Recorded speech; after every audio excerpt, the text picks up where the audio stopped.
This is Real Estate Rookie episode 158.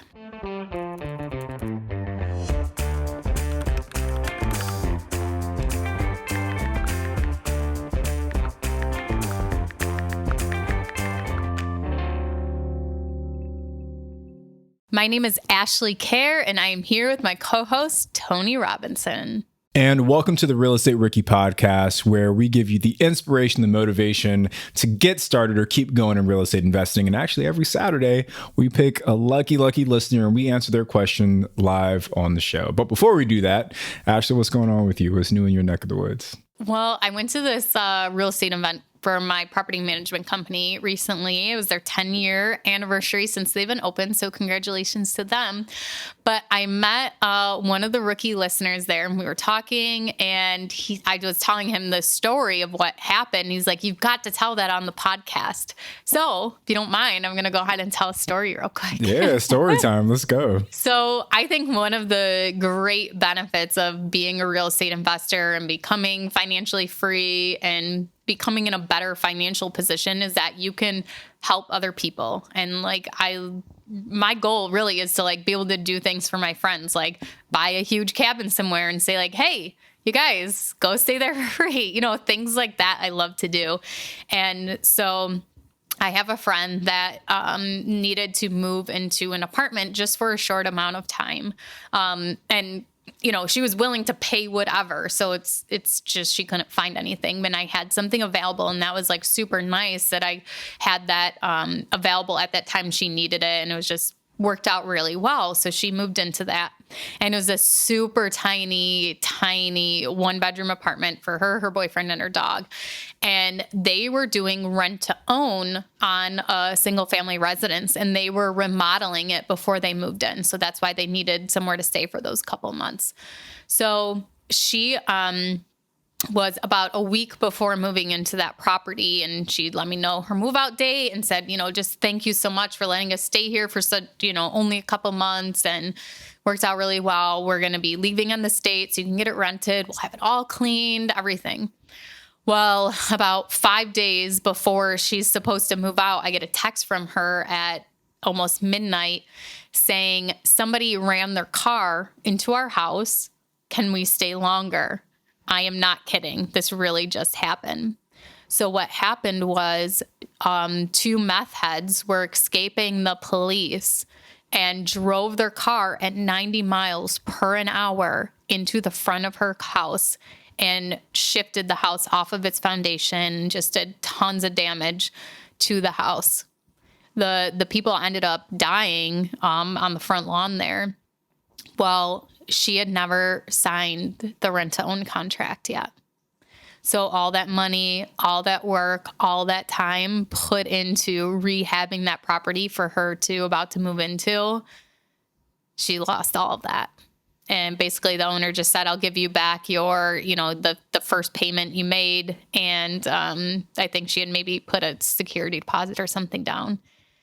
So that was really devastating for her. And I guess a lesson learned that you sign a contract before you go in and do work on a property.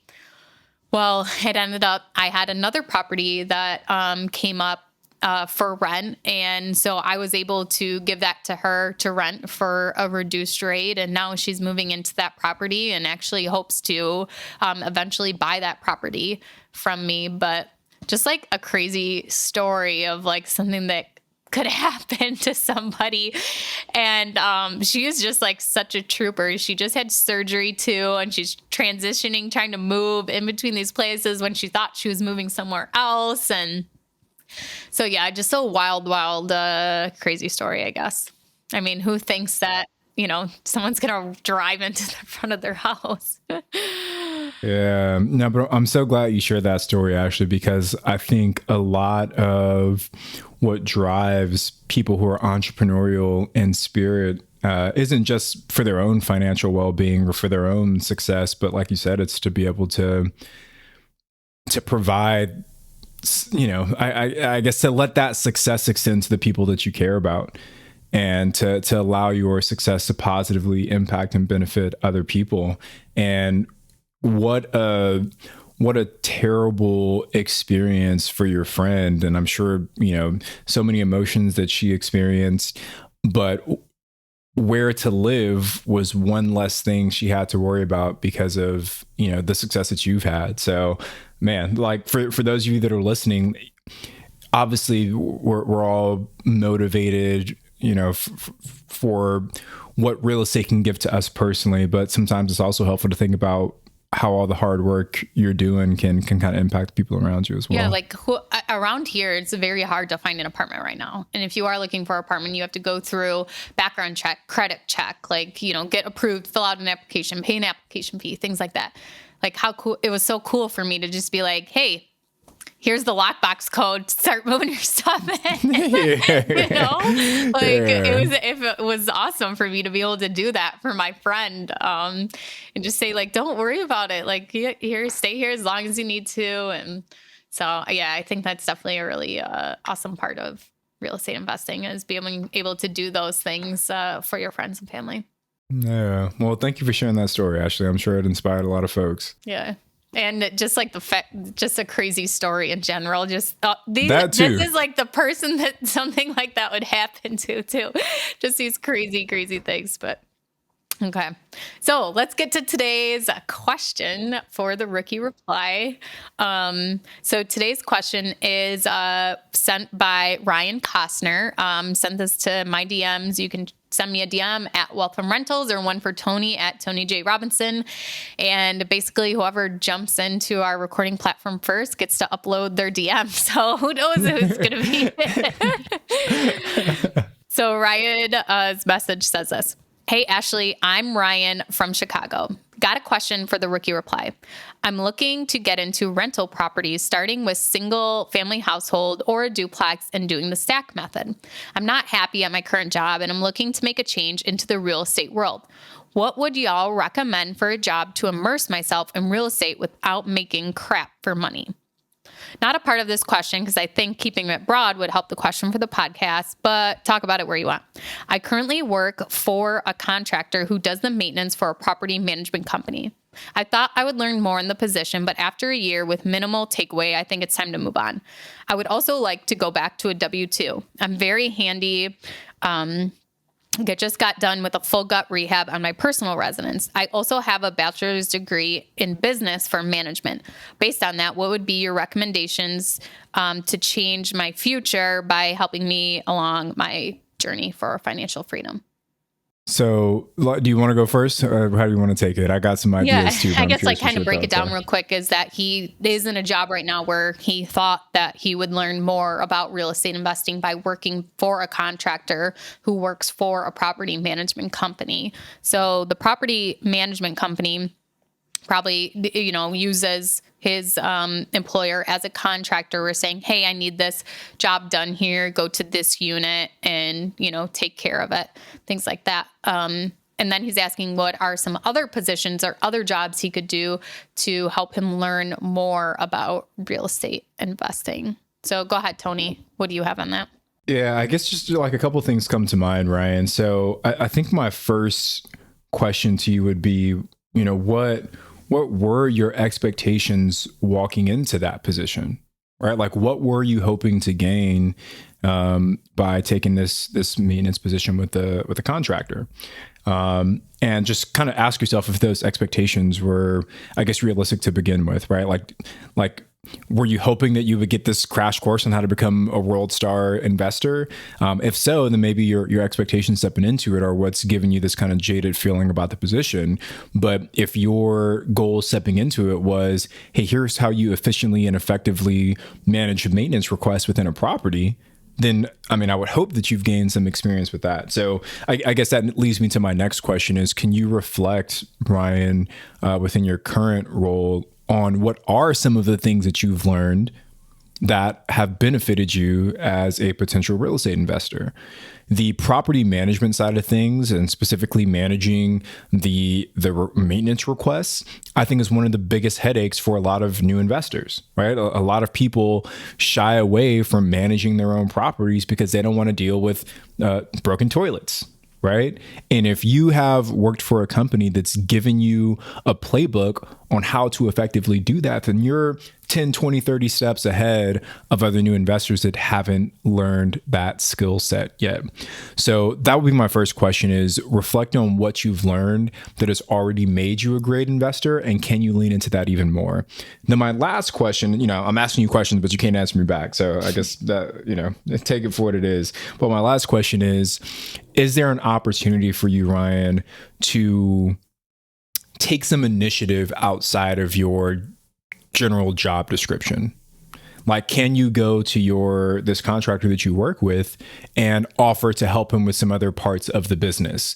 Can you even maybe go to the property manager that you guys are contracting for and offer him maybe some additional work in exchange for, whatever, allowing you to shadow him when he's doing all these other things? Like, can you create more opportunity with the seat that you're in? Because you're already very much surrounded by real estate professionals. You're surrounded by a contractor. You've got a property manager. Those are two key pieces for everybody's team when it comes to real estate investing. And you've already got a line to those people. So is there a way for you to expand your job description within the current role that you have? So, Ryan, I know I didn't quite answer your question, but more so just kind of pointing questions back at you, but hopefully that kind of gets the wheels turning a little bit. Yeah, I really like that last point you made there, Tony, expanding on your current role, or even if staying in your current position and taking on a side hustle or something different added on. So maybe working weekends or nights or something for that property management company, even if it's just doing little handyman things for them. But I think as far as like the big things I think of to get started in real estate is, so you already have the construction knowledge, the construction skills, and it says that you do have a bachelor's degree in management. So maybe is there some kind of project management role you could take on? Also working for other investors. So instead of working for the property management company or a contractor, maybe you could work for an investor directly and get that side of you. Because sometimes property managers and also contractors, they're not investors themselves. And I think that there's a big difference as to how they look at a project and as to how an investor looks at a project and it looks at a property and analyzes a property. So I think going and seeing that if you could be of use to an actual investor and work with them directly would be a really big benefit for you. Or even staying in your current role and taking on a business partner who is an investor, and maybe he's going to supply the money, he'll help you analyze the deal, and then you actually go and do the rehab since you have that knowledge and you did your whole personal residence too. And you can show that as a sample, as like, hey, look, this is my work, take them through your house and, prove that you can add value to a partnership that way too. So I think there's a bunch of different options for you. Yeah, I just want to add on to that last point, actually. What a great idea, right? And maybe even take it one step further, like you're working on different properties for this property management company all day, every day. Like, can you reach out to some of those property owners and say, hey, I've actually worked on your property. I know it inside and out. Here's my skill set. And then maybe that's the person that you end up partnering with, right? Because they've already seen your work. They didn't know it was you, maybe, right? But they've already seen your work. You've already somewhat established a relationship there. So you can say, hey, I'm looking to get started. I have this skill set. You have the experience. You have the funds. Can we come together to take a deal down together? Yeah. And to be clear, Tony's not saying to go and poach right, things from the clients. Property management company or the guy that you're working Right. for now, but to actually partner on a deal and become a part owner on a different deal and then, hand it off to the property management company when you're done with the deal. But to, I think that's a great idea, Tony, because you can find out who those owners are pretty easily. You can go on to PropStream. You can go on to your county's GIS mapping system and just type in the address to get the owner's name and to get their address. And then Google White Pages, type in their name and find their phone number. So, okay. Well, should we wrap this one up, Tony? Yeah, I don't think I got anything else for you, man. Hopefully this, I know I didn't give you as much as advice. I just asked you a bunch of questions, but hopefully that at least points you in the right direction. But just, I guess the last thing I'll say, Ryan, is that sometimes we don't see the opportunities that are right in front of us, right? Like when you're in the grind every day, you sometimes become blind to what's right in front of you. And I've shared the story before, but I have a friend who lives here in SoCal, and she's telling me that, I really want to get started in real estate investing, but I don't have the team. I don't really have the resources. She was like, I don't know if I should do this. I don't know if I should do that. And over the course of that conversation, she ends up mentioning to me that her dad is a general contractor for a big commercial like real estate company. And I said, you were just telling me that you don't have the team or that you don't have the resources, but your dad is a general contractor. I was like, you have all the resources that everyone would die for, right? So it's just sometimes when you're so close to it, you don't see the opportunities that are in front of you. So hopefully this conversation, Ryan, helps you see some of those. Yeah. And one final thing from me too is that, Ryan had mentioned that he didn't want to take a pay cut either. So I think a lot of times that there's two opportunities that are presented to someone. And the first one is you take a pay cut and you work for an investor, you work for somebody where you're going to be getting that experience and knowledge. And that's what the reasoning is behind taking that pay cut. The second thing is that you make more time with the job that you have. So we just had, Anthony Michael on, and he talked about, he works full-time for the military. He works part-time as a hard money lender, and he's still flipping houses. So, do a time study if you need to and see where your time is going and see if there's still time to become an investor or to, wholesale deals or, work for another investor as an intern for free, and finding that time in your schedule to actually do that instead of taking a low paying job to learn more. So, yeah. Okay. Well, that's another rookie reply. My name is Ashley at Wealth from Rentals, and he's Tony at Tony J. Robinson on Instagram. And we will be back on Wednesday. But first, let's check out something you can get value from at BiggerPockets.